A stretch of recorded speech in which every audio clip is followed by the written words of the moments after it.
Hello, and welcome to another episode of Caregiver Stories. It's Kimberly D. Scott here. I want to apologize for being behind in releasing the Caregiver Stories podcasts on a regular basis. I am kind of backed up a little bit, but I'm working through all that, as well as working through the other podcast that I have backed up episodes on.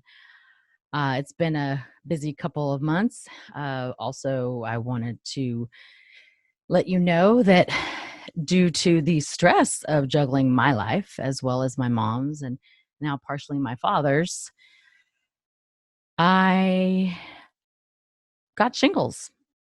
And it was about a month and a half ago from the stress. And the doctor looked at me and looked at my age and said, "You're 45, you're awfully young. You got a lot of stress in your life?"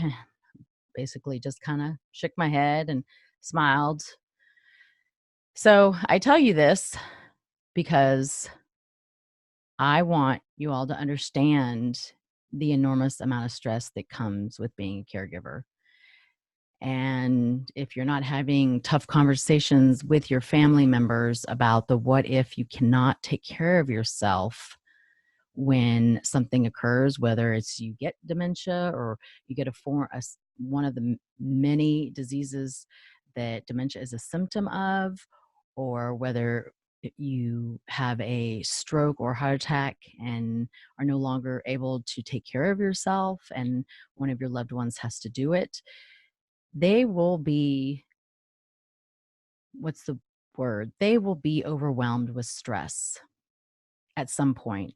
However, to reduce that stress, if you have some sort of plan or have had some sort of conversation with this loved one, whoever they may be, or even wrote out for or did a video for them to read or watch later when they're older, if you have some sort of a plan for them, it makes things a lot easier. And they're not guessing and they're not worried about, am I doing the right thing? If you have a plan, it just makes everyone's life a little bit easier.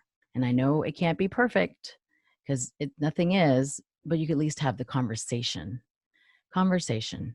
Let's just say a conversation. Have a conversation with your loved ones about what your plan is or what you would like done if you can no longer take care of yourself. Believe me, it'll be well worth a little bit of awkward pain or heartache that you might cause or have prior to you being diagnosed with anything. It'll be worth it, I promise. So that's just a little update from me.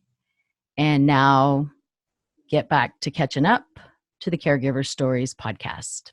Until next week, remember, sharing is caring. Have a great week, everyone.